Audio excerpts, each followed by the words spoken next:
பாஷாஸ் கிச்சனில் இன்றைக்கி நம்ம பார்க்க போகிறது Sunday lunch special episode number 3. So last Sunday நான் லன்ச்சில் என்ன ப்ரிப்பேர் பண்ணோம் அப்படின்றது தான் இந்த எபிசோடில் நம்ம பார்க்க போகிறோம்.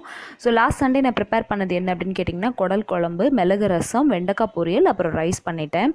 ஸோ இந்த போட்டி குழம்புக்கு தேவையான கடலைப்பருப்பு போட்டு தான் எப்போயுமே நாங்கள் போட்டி குழம்பு செய்வோம். ஸோ தேவையான கடலைப்பருப்பு ஒரு 3 டேபிள் ஸ்பூன் வரைக்கும் தண்ணியில் ஊற வச்சுட்டேன். லன்ச் ரொட்டீன் ஸ்டார்ட் பண்ணுறதுக்கு முன்னாடி ரசத்துக்கு தேவையான தக்காளி, புளி அதையும் எடுத்து ஊற வச்சுட்டேன். அதே மாதிரி சாப்பாடும் இந்த மாதிரி ஊற வச்சுட்டேன். ஸோ சாப்பாடுலாம் ஊறுறதுக்குள்ளே நம்ம என்ன பண்ணலாம், போட்டி வந்து இந்த மாதிரி தண்ணி ஊற்றி கொஞ்சமாக வெறும் உப்பு போட்டு நான் வந்து விசில் ஏற்றிட்டேன்.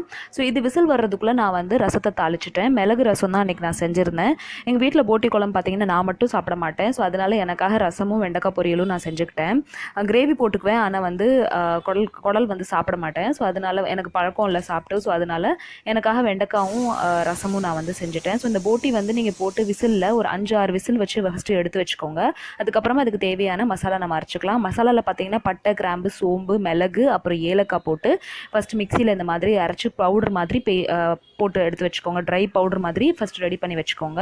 இப்போ என்னோடய போட்டி வந்து நல்லா வெந்துருச்சு. இது வந்து க்ளீன் பண்ணி வந்தது. அதுக்கப்புறமா கொஞ்சம் நாங்கள் லைட்டாக க்ளீன் பண்ணிவிட்டு அதுக்கப்புறமா இந்த மாதிரி வேக வச்சு எடுத்துகிறோம். ஸோ நீங்களும் எப்பவுமே வாங்கிட்டு செய்யும்போது நல்லா க்ளீன் பண்ணிடுங்க. இப்போ அந்த போட்டியை வந்து வேக வச்ச போட்டியை வந்து நான் தனியாக ஒரு பாத்திரத்தில் மாற்றி வச்சுட்டு இப்போ அதுக்கு வந்து தேவையான கிரேவி வந்து தாளிக்கலாம் அதே குக்கர்லேயே. ஸோ சைட் பை சைடு வந்து வெண்டைக்காய் பொரியலும் ஆகிட்டு இருந்தது. ஸோ ரசம் ஏற்கனவே நம்ம செஞ்சுட்டோம் அப்படின்றதுனால நான் அதை தாளித்து வச்சுட்டேன். இப்போ இந்த போட்டி குழம்புக்கு தேவையான கிரேவி நம்ம வந்து தாளிச்சிடலாம்.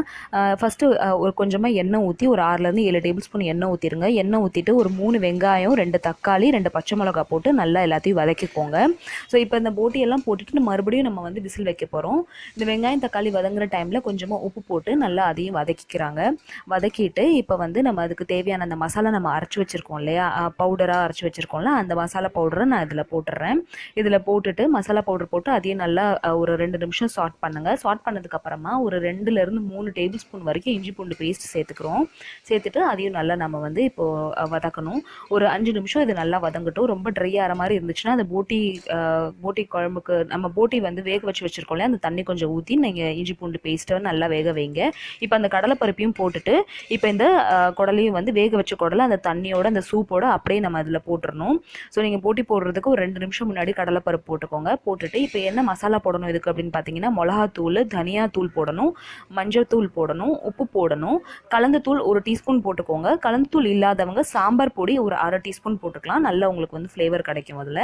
இப்போ இது எல்லா மசாலாவும் போட்டுட்டு எல்லாத்தையும் நல்லா மிக்ஸ் பண்ணிக்கிறாங்க. மிக்ஸ் பண்ணிவிட்டு இது கொஞ்சம் தண்ணியாக தான் இருக்குது பார்க்குறதுக்கு, ஆனால் ஒரு 4-5 விசில் மறுபடியும் இதை நம்ம வைக்க போகிறோம் அப்படின்றதுனால இந்த தண்ணியெல்லாம் நல்லா ட்ரை அவுட் ஆயிரும். இப்போ உப்பு காரம் செக் பண்ணிவிட்டு இப்போ நம்ம இதை மூடி வச்சிடலாம். இந்த விசில் வைக்கிறதுக்கு ஒரு 4-5 விசில் வந்து இது எவ்வளோக்கு எவ்வளோ உங்களுக்கு வேகுமோ அவ்வளோக்கு எவ்வளோ உங்களுக்கு நல்ல சாஃப்ட்னஸும் நல்ல டேஸ்ட்டும் கொடுக்கும். இப்போ இதை மூடி வச்சுட்டாங்க. மூடி வச்சுட்டு ஒரு 4-5 விசில் இதை வந்து நம்ம இறக்க போகிறோம்.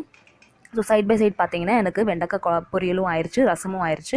ஸோ ரசமும் நான் தாளித்து எடுத்து வச்சுட்டேன், வெண்டைக்காய் பொரியலும் வேறு ஒரு பாத்திரத்தில் எடுத்து வச்சுட்டேன். ஸோ இது விசில் வர்ற வரைக்கும் நான் சாப்பாடும் ஏற்றிட்டேன். ஸோ சாப்பாடு வந்து ஒரு பர்னரில் வெந்துட்டுருக்கு. இந்த கிரேவி இந்த வந்து குடல் குழம்பு வந்து இன்னொரு கேஸில் வந்து விசில் வந்துட்டுருக்கு பாருங்கள். ஒரு 4-5 விசிலுக்கு அப்புறமா ஆஃப் பண்ணிவிட்டு அதில் நீங்கள் ப்ரெஷர்லாம் போனதுக்கப்புறமா ஓப்பன் பண்ணி கொத்தமல்லி சேர்த்துட்டு நீங்கள் இறக்கிற வேண்டியதான். ஸோ இது டீஹைட்ரேட் ஆகாமல் இருக்கணும் அப்படின்றதுக்காக நாங்கள் வந்து இந்த சண்டே என்ன பெவரேஜ் பண்ணோம் அப்படின்னு பார்த்தீங்கன்னா ரோஸ் மில்க் பண்ணிக்கிட்டோம். ஸோ பால் நல்லா காய்ச்சிட்டு நல்லா திக்காக காய்ச்சிடணும். பால் காய்ச்சிட்டு அதில் தண்ணி ஊற்றிட்டு கொஞ்சம் சர்க்கரையை போட்டுட்டு ரோஸ் மில்க் எசன்ஸ் இருக்குது என் வீட்டில். ஸோ ரோஸ் மில்க் எசன்ஸ் போட்டுட்டு ஃப்ரிட்ஜில் வச்சிட்டோம். ஆக்சுவலாக பால் ஜில்லுன்னு தான் இருந்துச்சு, அதனால நாங்கள் இதை இன்ஸ்டண்ட்டாக அப்படியே ரெடி பண்ணி அப்படியே குடிச்சிட்டோம். இப்போ நம்ம சமைச்சதெல்லாம் முடிச்சதுக்கப்புறமா இன்னும் சமையல் வந்து முடிஞ்சிருச்சு ஆக்சுவலாக.